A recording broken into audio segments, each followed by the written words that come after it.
ఈరోజు మన topic self motivation. Motivation అనేది స్టూడెంట్స్కి చాలా అవసరం. అది ఎలా వస్తుంది? మంచి మంచి బుక్స్ చదివినప్పుడు, మెసేజ్ ఓరియంటెడ్ ఫిల్మ్స్ చూసినప్పుడు, అలాగే టీచర్స్, పేరెంట్స్ మంచి మంచి విషయాలు చెప్పినప్పుడు అవి విని మనం మోటివేట్ అవుతాం. కానీ అది ఎంతో కాలం ఉండదు, వెంటనే డీమోటివేట్ అయిపోతాం. దీనికి గల కారణాలు ఏంటి? ఈ విషయాలు వివరించడానికి మనతో పాటు ప్రముఖ సైకోథెరపిస్ట్ రామ్జల దుర్గం గారు ఉన్నారు. నమస్తే సార్. నమస్తే. అలాగే ఈ డిస్కషన్లో పార్టిసిపేట్ చేయడానికి కొంతమంది సిఎంఎస్ కాలేజ్ స్టూడెంట్స్ కూడా ఉన్నారు. Hello friends, hi sir. ముందుగా సెల్ఫ్ మోటివేషన్ అంటే ఏంటి? మోటివేషన్ అంటే మనం మామూలుగా ప్రేరణ అంటుంటాం. ఒక మనిషి ఏ పని చేసినా దాని వెనకల ఆ పనికి ఎందుకు అనే ప్రశ్నకు సమాధానం ఏదైతే దొరుకుతుందో అదే మోటివేషన్. ఓకే. అంటే ఒక మనిషి ఏ పని చేసినా ప్రేరణ లేకుండా చేయడు. దానికి ఒక ప్రయోజనం ఉంటుంది, దానికి ఒక పర్పస్ ఉంటుంది, దానికి ఒక అర్థం ఉంటుంది. అంటే బిహేవియరల్ సైన్స్ ప్రకారం ఒక మనిషి ఏదైనా ఒక పని చేశాడంటే రెండే కారణాలు. ఒకటి, to avoid pain or to gain pleasure. బాధ నుంచి తప్పించుకోవడానికి కానీ సంతోషాన్ని పొందడానికి కానీ ఈ రెండు కారణాలతోనే ఏ పనైనా చేస్తారు. ఉదాహరణకి ఇప్పుడు మన స్టూడెంట్స్ వచ్చారు ఇవాళ. ఎందుకు అంత దూరం నుంచి వచ్చారు స్టూడియోకి అంటే దానికి ఒక ప్రేరణ ఉంది, motivation. What is that motivation? వాళ్ళకి టీవీలో కనిపించి మేము కూడా మాకున్న ప్రశ్నలను అడిగి మేము కొన్ని సమాధానాలు తెలుసుకుని మిమ్మల్ని మేము మోటివేట్ చేసుకోవాలి అన్న ప్లెజర్, రైట్? వచ్చిన తర్వాత ఇక్కడ కూర్చొని అందరూ తల దూక్కుని నీట్గా డ్రెస్ వేసుకుని ఇలా కూర్చున్నారు, just to avoid a pain of looking ugly. So మనం ఏం చేసినా సరే ఈ రెండే కారణాలు ఉంటాయి, to avoid a pain or to gain a pleasure. So ఇది మోటివేషన్. సెల్ఫ్ మోటివేషన్ అంటే ఎవరికైతే అంతర్గత ప్రేరణ ఉంటుందో వాళ్ళని సెల్ఫ్ మోటివేటెడ్ పీపుల్ అంటారు. So that is what is self motivation. అంటే ప్రేరణ ఒక పని చేయటానికి గల కారణం ఇతరులు కాకుండా, బయటి పరిస్థితులు కాకుండా తనే కారణమైనప్పుడు ఆ మోటివేషన్ చాలా కాలం ఉంటుంది. అందుకే సెల్ఫ్ మోటివేషనే చాలామంది కావాలని అనుకుంటారు. మోటివేషన్ రెండు రకాలు ఉంటుంది. Extrinsic motivation, intrinsic motivation. దీన్నే అంతర్గత, బాహ్య అంటారు. అంటే మనకు లోపల కలిగే ప్రేరణ, బయట నుంచి కలిగే ప్రేరణ. లోపల కలిగే ప్రేరణ శాశ్వతంగా ఉంటుంది, బయటి నుంచి వచ్చేది అశాశ్వతం. అందుకే మీరు ఇందాక అన్నారు, స్టూడెంట్స్ చాలామంది పుస్తకాలు చదివినప్పుడు, మెసేజ్ ఓరియంటెడ్ సినిమాలు చూసినప్పుడు చాలా బాగా మోటివేట్ అవుతారు. బికాస్ అది బాహ్య ప్రేరణ, బయట నుంచి వచ్చింది. సో ఆ ప్రేరణ చాలా విపరీతంగా ఉంటుంది. వాళ్ళు ఒక్కోసారి మంచి సినిమా చూసినప్పుడు వాళ్ళే హీరోలాగా ఫీల్ అవుతారు. ఇలాంటి ప్రోగ్రామ్ చూసినప్పుడు మనం ఏదైనా నేర్చుకొని రేపు పొద్దున ఏదైనా చేయాలి అనే కోరిక కలుగుతుంది. కానీ ఆ కోరిక 2 రోజులు ఉంటుంది, 3వ రోజు తగ్గిపోతుంది. ఎందుకంటే అది బయట నుంచి వచ్చింది కాబట్టి. సో ఎప్పుడైతే అంతర్గత ప్రేరణ, ఇంట్రిన్సిక్ మోటివేషన్, సెల్ఫ్ మోటివేషన్ ఎప్పుడైతే ఉంటుందో ఏ పని చేసినా అతను ఎటువంటి బాహ్య ప్రేరణకు లొంగకుండా, అంటే డీవియేషన్స్ కానీ డిస్ట్రాక్షన్స్ కానీ లొంగకుండా తను అనుకున్నది తను సాధిస్తాడు. స్టూడెంట్స్కి సెల్ఫ్ మోటివేషన్ అనేది అసలు అవసరం అంటారా? అవసరమైతే ఎంతవరకు అవసరం? చాలా అవసరం అండి. ఇప్పుడు మనం పర్సనల్ డెవలప్మెంట్ అని మాట్లాడుతున్నాం. ఈ పర్సనాలిటీ డెవలప్మెంట్ విషయానికి వస్తే అతి ముఖ్యమైన లక్షణం ఒక పర్సనాలిటీకి, ఎవరికైనా ఒక వ్యక్తిత్వానికి అతి ముఖ్యమైన లక్షణం మోటివేషన్. ఎందుకు ఈ మోటివేషన్ అంటే ప్రేరణ లేని వ్యక్తికి అసలు జీవం లేని మనిషితో సమానం. ఉదాహరణ, పాఠం వింటున్న ఒక స్టూడెంట్కి పాఠం వింటుండగా ఒక ఆలోచన వచ్చి, ఒక ప్రశ్న ఉదయించి, ఒక ప్రశ్న అడుగుదామని అనిపించకపోతే క్లాస్లో ఎలా ఉన్నాడో మొదట్లో క్లాస్ అయ్యేంత వరకు అలాగే ఉన్నాడంటే ఏ ప్రేరణ లేని వాడికి వ్యక్తిత్వం డెవలప్ అవ్వదు. అంటే అర్థమై కూడా అడగకపోవచ్చు కదా సార్? బాగా అర్థమైతే కూడా అడగరు కదా క్వశ్చన్స్. అర్థమైతే కూడా అడగరు. సో తెలుసుకోవాలన్న కోరిక లేకుంటే కూడా అడగరు. ఈ రెండో కారణమైనప్పుడు ఏమంటే వాళ్ళకి మోటివేషన్ లేదండి. ఓకే. సో మనం ప్రతిసారి సైలెంట్గా ఉన్న ప్రతిసారి అన్నీ అర్థమైందని అనుకోవడానికి లేదు.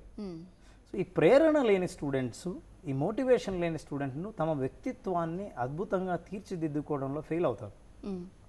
ప్రేరణ లేని స్టూడెంట్స్ ఎప్పుడు డల్ స్టూడెంట్గా, బ్యాక్ బెంచ్ స్టూడెంట్స్గా నిలబడతారు. ప్రేరణ లేని స్టూడెంట్స్ ఎప్పుడు తమ ఫెయిల్యూర్ని ఎలా ఎదుర్కోవాలో తెలియని కన్ఫ్యూజన్ స్టేట్లో ఉంటారు. అయితే మోటివేషన్ ఉన్నవాళ్ళు ఇనిషియేటివ్ తీసుకొని ముందడుగు వేస్తారు. ఏదైనా ఒక ప్రశ్న అడగాలనుకుంటారు, అడిగిన ప్రశ్నకు సమాధానం చెప్పే ప్రయత్నం చేస్తారు, కొత్త విషయాలు తెలుసుకోవడానికి ప్రయత్నం చేస్తారు, క్రియేటివ్ థింకింగ్కి చాలా వాళ్ళు మొగ్గు చూపుతారు. ఇలాంటివి మోటివేషన్ ఉన్న క్యారెక్టరిస్టిక్ ఒక పర్సనాలిటీకి చాలా ఉపయోగం. ముఖ్యంగా స్టూడెంట్స్కి మోటివేషన్ ఉంటే కొత్త విషయాలు తెలుసుకోవడం చాలా ఫాస్ట్గా జరుగుతుంది. అయితే ఎవరైనా మోటివేట్ చేసినప్పుడు మంచి మంచి విషయాలు చెప్పినప్పుడు అబ్బా మనం కూడా ఇలా చేయాలి అని బాగా మోటివేట్ అవుతాం, ఏదో చేయాలని ఇన్స్పైర్ అవుతాం. తర్వాత ఆ మోటివేషన్ అనేది ఎందుకు ఉండట్లేదు? స్టూడెంట్స్ మోటివేషన్లో రెండు రకాలు. ఒకటేంటంటే motivation out of competition, motivation out of competence.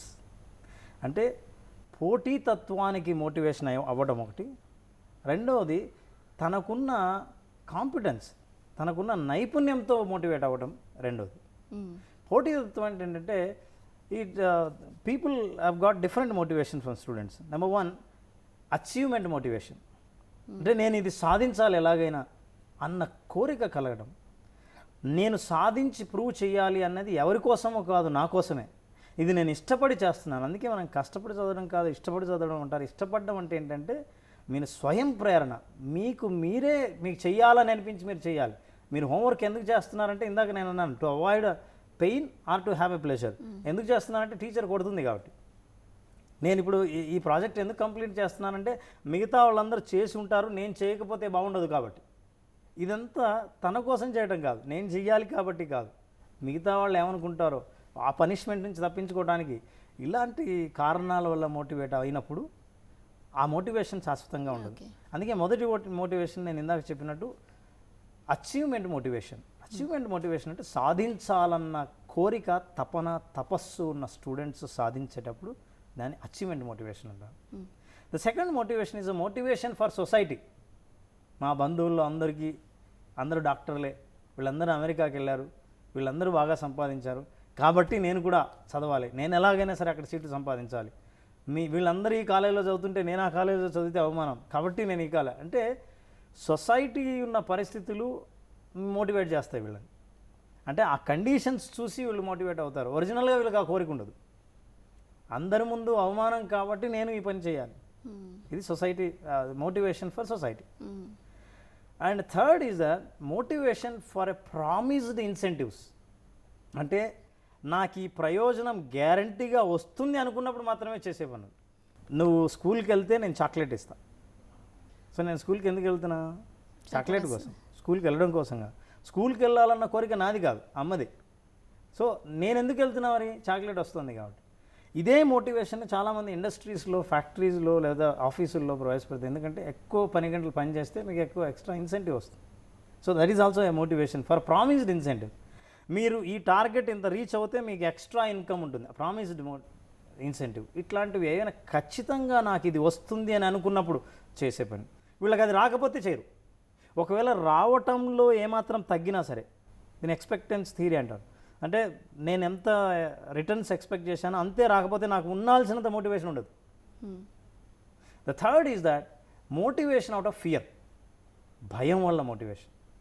Punishment నుంచి భయం, ఉద్యోగం పోతుందని భయం, ఏమో నేను ఇప్పుడు చేస్తున్న జాబు పోగొట్టుకుంటానేమో, నేను ఇంకోటి ప్రయత్నిస్తే అని భయం, నేను ఇంకో ఎగ్జామ్ రాస్తే అక్కడ ఫెయిల్ అవుతే అని భయం. ఇట్లాంటి భయం వల్ల చేసే పనులు అది motivation out of fear. So ఈ భయమే వీళ్ళని కొన్ని పనులు చేసేలా చేస్తుంది.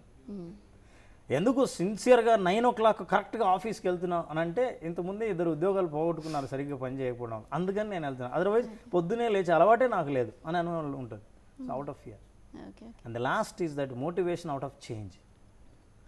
మార్పు. ప్రపంచం అంతా మారుతుంది, అందరూ కంప్యూటర్ నేర్చుకుంటున్నారు, నేను కంప్యూటర్ నేర్చుకోకపోతే నా జాబ్ ఉండదు. లేదా మార్పు, ఇంతకుముందు ఎప్పుడో ఒకసారి 60, 70%, 80% వస్తే చాలా స్టూడెంట్స్కి సీట్లు వచ్చేవి, అందరూ హ్యాపీ. ఫస్ట్ క్లాస్ అంటేనే 60% above they are very happy. Today 90% is very common. 95 నుంచి 94కి వస్తే it's a very serious issue. So ఈ చేంజ్కి అనుగుణంగా మనుషులు ఐ హ్యావ్ టు చేంజ్. ఈ మార్పును అర్థం చేసుకొని ఆ మార్పుకు అనుగుణంగా తను ఎప్పుడు మోటివేట్ అవుతాడో ఇట్ ఇస్ అగైన్. ఈ చేంజ్ లేదనుకోండి, ఫర్ ఎగ్జాంపుల్ నేను ఇంకో స్కూల్లో ఉన్నా, అక్కడ ఏం కాంపిటీషన్ లేదు, అక్కడ ఎవరు టీచర్లు పెద్ద ప్రెజర్ పెట్టట్లేదు, అక్కడ హోంవర్కే ఉండదు, ఇంకేముంది, నో మోటివేషన్. సో ఈ మోటివేషన్ అన్నింటిలో చాలామంది students motivated with the last 4 conditions. ఏంటి? Promised incentives, out of fear, and out of change, and out of society. ఈ 4 కారణాల వల్ల వాళ్ళు మోటివేషన్ పొందుతున్నారు కాబట్టి ఈ మోటివేషన్ శాశ్వతంగా ఉండదు. ఎందుకంటే ఎక్స్టర్నల్ కండిషన్స్ శాశ్వతం కాదు, సొసైటీ కండిషన్స్ శాశ్వతం కాదు, అట్లాగే మీ కాలేజ్ కండిషన్స్, మీ భయము, మీరు చూస్తున్న మార్పు చెందాలనుకున్న కండిషన్స్ ఇవేవి శాశ్వతం కాదు. కాబట్టి మీ మోటివేషన్ కూడా శాశ్వతం కాదు. కానీ అంతర్గతమైన మీ కోరిక శాశ్వతం, ఎందుకంటే అది మీలో నుంచే పుట్టింది. కాబట్టి self motivation is very much required. ఈ సెల్ఫ్ మోటివేషన్ గురించి మన స్టూడెంట్స్కి కొన్ని డౌట్స్ ఉన్నాయి, వాడికి తెలుసుకుందాం. Good morning sir, my name is Ramya. మనల్ని చాలామంది డిమారలైజ్ చేయడానికి ట్రై చేస్తారు సార్. మనం డెవలప్ అవ్వాలి అని అనుకున్నా కూడా మన ఫ్రెండ్స్, మన టీచర్స్ మీరు ఎప్పటికీ బాగుపడరు అని మనల్ని డిమారలైజ్ చేస్తారు. So how should we overcome that? Okay, అట్లా డిమారలైజ్ చేసే వాళ్ళు గెలవాలా, మీరు గెలవాలా? మేమే సార్. Very good. మీరు గెలవాలంటే వాళ్ళు చెప్పిన దానికి వ్యతిరేకంగా మనం పనిచేయాలి కదా, కరెక్ట్? కానీ చాలాసార్లు మనం వాళ్ళని గెలిపిస్తుంటాం. అంటే వాళ్ళు డిమారలైజ్ చేసినట్టే మనం ఉండి నేను చెప్పింది కరెక్టే అనేలా మనం బిహేవ్ చేసినందువల్ల వాళ్ళు గెలుస్తారు, మనం ఓడిపోతాం. మనం గెలవాలంటే always try to prove that those who criticise you are wrong. నీ మొహం నువ్వెప్పుడు ఐఏఎస్ ర్యాంక్ కొడతావు అని అంటే వాళ్ళే సిగ్గుపడేలా, వాళ్ళు ఓడిపోయేలా మనం ప్రయత్నించాలంటే వాళ్ళ క్రిటిసిజంని పట్టించుకోకూడదు. క్రిటిసిజం 2 రకాలు. ఒకటి కన్స్ట్రక్టివ్ క్రిటిసిజం. కన్స్ట్రక్టివ్ క్రిటిసిజం అంటే మీలో తప్పులను చెప్పినందువల్ల మీ ఆ తప్పులు సరిచేసుకుని మళ్ళీ పైకి వచ్చే అవకాశం. ముఖ్యంగా ఇది తల్లిదండ్రులు చేస్తారు, మీ చాలా క్లోజ్ ఫ్రెండ్స్ చేస్తారు, మీ మంచి కోరుకునే వాళ్ళు చేస్తారు. రెండోది ఫైండింగ్ ఫాల్ట్ క్రిటిసిజం. అంటే వాళ్ళకి వేరే ఏ పని లేదు, మీలో ఉన్న లోపాలను ఎత్తి చూపడం, మిమ్మల్ని డిస్కరేజ్ చేయడమే. This is discouraging criticism, negative criticism. ఈ క్రిటిసిజంకు చాలాసార్లు మనం బలైపోతుంటాం. అంటే వాళ్ళకు డౌటు, కొంపదీసి మీరు కొడతారో ఏమో ర్యాంక్ అనే డౌటు. అయితే మీరు కొడతారేమో అని అంటే కొట్టేస్తే, అందుకని నీ మొహం ఎక్కడ కొడతావు అని అంటారు. అనేస్తే వాళ్ళని మనం నిజం చేయడానికి మనం బాధపడతాం కదా, బాధపడితే వాళ్ళు గెలుస్తారు. So one thing always remember, when somebody criticise you, you always have to remember that I must to prove that you're wrong. మీరు తప్పు అని ప్రూవ్ చేయడానికి నేను ప్రయత్నం చేస్తాను. రైట్ బ్రదర్స్ విమానం కనిపెట్టే ప్రయత్నం చేసినప్పుడు అందరూ నవ్వారు. ఎందుకంటే Wright brothers are with the background of cycle mechanics. మీరు చైన్ వేసుకుంటూ సైకిల్ తిప్పే మీరేంటి విమానం కనిపెట్టేదని అందరూ నవ్వారు. నవ్వితే వాళ్ళు చాలా బాధపడి ఆపేసి ఉండాల్సింది మన పొజిషన్లో ఉండుంటే. ఎందుకు ఊరికే చాలామంది నవ్వారు, మన చేత కాదు, ఇంతవరకు ఎవరు కనిపెట్టలేదు. పైగా వాళ్ళు చాలా స్పిరిచువల్గా కూడా వాళ్ళని క్రిటిసైజ్ చేశారు. Because God created a man only to walk on the floor, not to fly in the sky. Only birds can fly in the sky and fish can swim in the water. But they prove that man also can fly. మనం కూడా ఎగరొచ్చని ప్రయత్నం చేయడానికి వాళ్ళు prove చేశారు. వాళ్ళందరినీ రాంగ్గా చేశారు. అప్పుడు వాళ్ళు ఏమన్నారు, క్రిటిసైజ్ చేసేవాళ్ళు. మొదట్లో ఎగిరి మొట్టమొదటి ప్రయత్నం చేసినప్పుడు ఆ విమానం ఎట్లా కూలిపోయింది. 10 seconds ఎయిర్లో ఉండింది, పడిపోతూనే ఇట్లా ఉండి నేను చెప్పాను అసలు టైం వేస్ట్ చేసావు, నాకు తెలుసు ఇది అసలు మా టైం వేస్ట్, నీ టైం వేస్ట్ అని, నువ్వు చేయలేవని కూడా మాకు తెలుసు అని. రెండోసారి మళ్ళీ పిలిచారు. వీళ్ళ తప్పులన్నింటినీ కనిపెట్టారు. ఎందుకంటే first flight was made of would. తర్వాత కనిపెట్టారు, అరే వుడ్ ఎగరదు, మనం మెటల్ మార్చాలి, ఇందులో ఇంకా కొంచెం మెకానిజమ్స్ మార్చాలి. They have come with new ideas and then flew. చాలాసేపు గాల్లో ఉన్నారు. గాల్లో ఉండగానే అందరూ మాకు తెలుసు ఇట్లా అన్నారు. అరే నేను అనుకున్నా ఏదో ఒక రోజు ఇతను సాధిస్తాడని. See, they can change the dialogue. Society can have their own opinions, but always try to prove them that they are wrong. Good morning sir, I'm from CMS junior college, Sandeep. Hi Sandeep. మీరు ఇంతకుముందు చెప్పారు sir, society కోసం చదివితే మనకు శాశ్వతంగా self motivation ఉండదని చెప్పారు. కానీ మనం ఉన్నంతకాలం సొసైటీ ఉంటుంది కదా సార్, ఖచ్చితంగా సొసైటీ కోసం మనం సాధించాలి, సొసైటీలో మంచి పేరు ఉండాలి అని అనుకుంటే సాధించలేమా? అది ఎందుకంటారు? సొసైటీలో మంచి పేరు ఉండాలి అన్నది సెల్ఫ్ టాక్. సొసైటీ కోసం అంటే సొసైటీకి మేలు చేయాలని కాదు, సొసైటీలో ఈ పొజిషన్ అందరూ ఉన్నారు కాబట్టి నేను ఉండాలి. ఇది ఇస్ అ కాంపిటీషన్కి కాంపిటెన్స్కి తేడా అక్కడే. ఈ సొసైటీలో నీకు కాంపిటీషన్ ఉంది, నాట్ కాంపిటెన్స్. కాంపిటెన్స్ ఉన్న వాళ్ళు అంటే ప్రత్యేకత చూపిస్తారు. కాంపిటీషన్ ఉన్నవాళ్ళు సొసైటీలో ఇంకోరి పొజిషన్ చూసి అలాంటి పొజిషన్కి రావాలని. సొసైటీ డిమాండ్ని బట్టి వాళ్ళు మారుతారు. డిమాండ్ లేదనుకోండి, ఫర్ ఎగ్జాంపుల్ మీకు ఒక స్ట్రిక్ట్ టీచర్ ఉన్నాడు, కరెక్ట్గా ఇంత టైంకి రాకపోతే నేను బయట నిలబెట్టేస్తా అన్నాడు, టైంకి వచ్చేస్తారు. ఇంకో టీచర్ ఉన్నాడు ఏమీ అన్నాడు, ఆ రోజు అరగంట లేట్ వస్తారు. అంటే మీ బిహేవియర్లో మార్పుకు కారణం ఏంటంటే సొసైటీ కండిషన్స్. అయితే ఈ కండిషన్స్ ఏవి పర్మనెంట్ కాదు. Conditions I'm telling, society is permanent but not conditions. అంటే మిమ్మల్ని మోటివేట్ చేసేవాళ్ళు కంటిన్యూస్గా ఉండకపోవచ్చు, మీ కాలేజీ వాతావరణం కంటిన్యూస్గా ఉండకపోవచ్చు, మీ ఫ్రెండ్స్ కంటిన్యూస్గా మీతో ఉండకపోవచ్చు. ఇవన్నీ దేర్ ఆల్ చేంజింగ్. ఈ చేంజింగ్ కండిషన్స్ని గుర్తుపెట్టుకుని, సో ఈ కండిషన్ వల్లే నేను ఇలా ఉన్నాను, సో ఈ కండిషన్ మారితే మళ్ళీ నేను అలా ఉండను.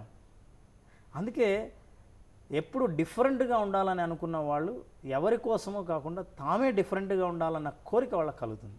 అందుకే ఎవరి మీద సొసైటీ కానీ ఇతరుల విమర్శలు కానీ ఇతరుల పొగడ్తలు కానీ ఏవి మార్పు చెందకుండా వాళ్ళ మోటివేషన్ అలాగే. Good morning sir, I'm Ranjith from CMS junior college. Present సొసైటీలో అన్ని కాలేజెస్లో ఓన్లీ సిలబస్ అంటే ఓన్లీ సిలబస్ అకాడమీకి అందరికీ స్టూడెంట్స్కి చెప్తున్నారు, కానీ ఇట్లాంటి మోటివేటివ్ క్లాసెస్ ఇలాంటివి ఏమీ చెప్పట్లేదు. దేనికి ఇవన్నీ కావాలి, ఇది చేయాలి అంటే నిజమే, అన్ని కాలేజీల్లో సబ్జెక్ట్ మీద ఎక్కువ ఫోకస్ చేస్తారు. ఎందుకంటే అకాడమిక్ ఇన్స్టిట్యూషన్స్ కానీ టీచర్స్ కానీ వాళ్ళకున్న టైం ప్రెషర్లో తొందరగా సిలబస్ అయిపోయి చేయాలన్న. ఈరోజు మన జై హో సక్సెస్ మంత్ర ఎందుకు ఇంత సక్సెస్ అయిందంటే అర్థం ఏంటంటే ఇవి ఎక్కడ సిలబస్లో కనిపించవు కాబట్టి. ఇవాళ అన్ని చోట్ల అందరూ కూడా కోరుతున్నారు, ప్రతి కాలేజీలో ఒక సైకాలజిస్ట్ ఉండాలనే ఒక డిమాండ్ ఉంది. అట్లాగే స్టూడెంట్స్కి వాళ్ళ సబ్జెక్ట్స్తో పాటు ఇలాంటివి వ్యక్తిత్వ వికాసానికి సంబంధించిన సబ్జెక్ట్స్ కూడా ఇంట్రడ్యూస్ చేయాలని. ఇవి చేస్తే ఏం చదవాలో కాకుండా ఎలా చదవాలో కూడా తెలుసుకునే వాళ్ళం అవుతాం. ఇట్స్ అ గుడ్ సజెషన్ మీ వైపు నుంచి. We will also appeal to the entire government and let them introduce these subjects. Okay, Thank you. చాలాసార్లు మేము మోటివేషన్ క్లాసెస్ విన్నాక మోటివేట్ అవుదాం అనుకుంటాం. అది ఎక్కువ టైం లాస్ట్ అవ్వదు, 2-3 డేస్ కన్నా ఎక్కువ అవ్వదు. అది లైఫ్ లాంగ్ ఉండాలంటే ఏం చేయాలి? మీరు ఆఖరిసారిగా ఎప్పుడు భోజనం చేశారు? పొద్దున. మళ్ళీ ఎప్పుడు తింటారు? మధ్యాహ్నం. ఎందుకట్లా? ఆకలి వేస్తుంది కాబట్టి. మోటివేషన్ కూడా అలాంటిదే. అంటే మీరు ఎప్పుడైతే మోటివేషన్ క్లాసులు అటెండ్ అయ్యారో, మోటివేషన్ కలిగిందో అప్పుడు మీ ఆకలి తీరిందని. తర్వాత మళ్ళీ ఆకలి అవుతుందిగా, చిన్నప్పటి నుంచి తింటున్నాగా. మోటివేషన్ కూడా అలాంటిది. అంటే మీకు ఏ రకంగా మోటివేషన్ కలిగిందో ఆ మోటివేషన్ కంటిన్యూస్గా మన దగ్గర ఉంచుకోవడానికి మనం ప్రయత్నాలు చేయాలి. ఉదాహరణకు ఒక పుస్తకం చదివితే మోటివేషన్, ఆ పుస్తకాన్ని ఉంచండి. మీ వర్క్ ప్లేస్లో, మీ ఇంట్లో స్టడీ రూమ్లో మీకు మోటివేట్ చేసే కొటేషన్స్ ఉంచుకోండి. ఫోటోగ్రాఫ్స్, స్వామి వివేకానంద లాంటి ఫోటోగ్రాఫ్స్ పెట్టుకోండి. సో ఇవన్నీ మోటివేట్ చేయడానికి ఇవే food. So this is a food for the mind and food you take for the stomach. So ఎంతకాలం మనం మోటివేట్ అవ్వాలని అనుకుంటామో అంతకాలం అది అవసరం. కానీ మన స్వార్థం ఏంటంటే, నేనేమో రుచికరమైనవి ప్రతిసారి నాకు ఆకలేసినప్పుడు తింటాను, కానీ మోటివేషన్ కావాల్సినప్పుడు మాత్రం ఒక్కసారి ఏదైనా చదివితే జీవితాంతం మళ్ళీ కష్టపడకుండా. ఎందుకంటే that is a very painful process. అందుకే దాన్ని మనం ప్లెజర్గా మార్చుకుంటే చదవడం అనేది ఇష్టపడతాం, ఇట్లా క్లాసులు అటెండ్ అవ్వడం అనేది ఇష్టపడతాం, కొటేషన్స్ చూసుకోవడం అనేది ఇష్టపడతాం, ఇట్లాంటివి డిస్కస్ చేయడం కూడా ఇష్టపడతాం. ఇది ఇష్టపడిన అన్నాళ్ళు మీకు మోటివేషన్ ఆటోమేటిక్గా కంటిన్యూస్గా ఉంటుంది. So for that what you need to have friends like this. ఇట్లాంటి విషయాలు మాట్లాడే ఫ్రెండ్స్, మంచి రోల్ మోడల్స్, మీ దగ్గర పాపులర్ పుస్తకాలు, మీ రోల్ మోడల్స్ యొక్క లైఫ్ హిస్టరీస్, ఇట్లాంటివన్నీ ఉంటే definitely they will motivate for life time. Okay sir, motivation అనేది స్టూడెంట్స్కి కాదు ప్రతి ఒక్కరికి కూడా అవసరమే. సో సెల్ఫ్ మోటివేషన్ చేసుకోవాలంటే ఎలాంటి సూచనలు ఇస్తారు మీరు? సెల్ఫ్ మోటివేషన్ కోసం ముందుగా మన కాంపిటెన్స్ ఏంటో మనకు తెలియాలి, మనకేం కావాలో తెలియాలి, ఎందుకు కావాలో తెలియాలి. ఈ 3 ప్రశ్నలకు సమాధానం ఉందంటే మీ సెల్ఫ్ మోటివేషన్ కావాల్సిన ముడిసరుకంతా మీ దగ్గర ఉన్నట్టే. ఓకే, ఇక మోటివేట్ అవ్వటమే. మోటివేట్ అయి యాక్షన్లోకి దిగాలి అని అంటే ప్రతిరోజు మీరు అనుకున్న పనికి కొంత సమయం కేటాయించి ఇష్టం ఉన్నా లేకపోయినా ఆ పనిని చేయండి. స్లోగా ఆ ఇష్టం మీకు తెలియకుండానే మీ మనసులో పెరుగుతుంది. మీరు సాధించాలని అనుకున్నది ఏదైతే ఉందో సాధించిన తర్వాత మీరు ఎలా ఉంటారో మీరు ఒక ఫోటోగ్రాఫ్ తయారు చేసుకోండి, లేదా అలా సాధించిన వాళ్ళ ఫోటోగ్రాఫ్ ఏదైనా ఉంటే చూడండి, లేదా మీ తలను అతికించండి ఆ ఫోటోకి. ఆ ఫోటోగ్రాఫ్ని ఇంట్లో ఉంచండి. ఒక్కసారి మీరు అయిన తర్వాత ఎలా ఉంటారో చూడండి. ఆ ఫోటో చూసినప్పుడంతా మీరు ఏం చేయలేదో ఇంతకాలం అది చెయ్యాలని అనిపించే ప్రేరణ ప్రతిసారి పొందుతారు. కాబట్టి you will have that motivation. So for self motivation you will have to get into the action every day at least half an hour time. Okay, thank you very much sir. Self motivation గురించి స్టూడెంట్స్కి ఎంత అవసరమో మాకు తెలియజేసినందుకు thank you very much. అలాగే thank you very much friends, డిస్కషన్లో participate చేసినందుకు. So friends, self motivation అనేది ఎంత అవసరమో సార్ చెప్పిన విషయాన్ని బట్టి మనకు తెలిసిందే. సో మనల్ని మనం మోటివేషన్ చేసుకోవాలంటే ఎవరి ఫొటోస్ అయితే మనల్ని ఇన్స్పైర్ చేస్తావో అవి ఎక్కువగా చూస్తూ ఉండడం, వాళ్ళ కొటేషన్స్ చదువుతూ ఉండడం, మనల్ని మనం సెల్ఫ్ టాక్ చేయాలి. ఇవన్నీ చేయడం వల్ల మోటివేషన్ అనేది ఆటోమేటిక్గా ఇంప్రూవ్ అవుతుంది. అలాగే పేరెంట్స్ విషయానికి వస్తే పేరెంట్స్ పిల్లలకి ఛాలెంజ్డ్ సిచ్యువేషన్స్ క్రియేట్ చేయాలి. ఈ విధంగా కూడా వాళ్ళు మోటివేట్ అవుతారు, సక్సెస్ సాధిస్తారు. ఇది వాళ్ళ కపిల్ చిట్స్ జై హో సక్సెస్ మంత్ర. నమస్తే.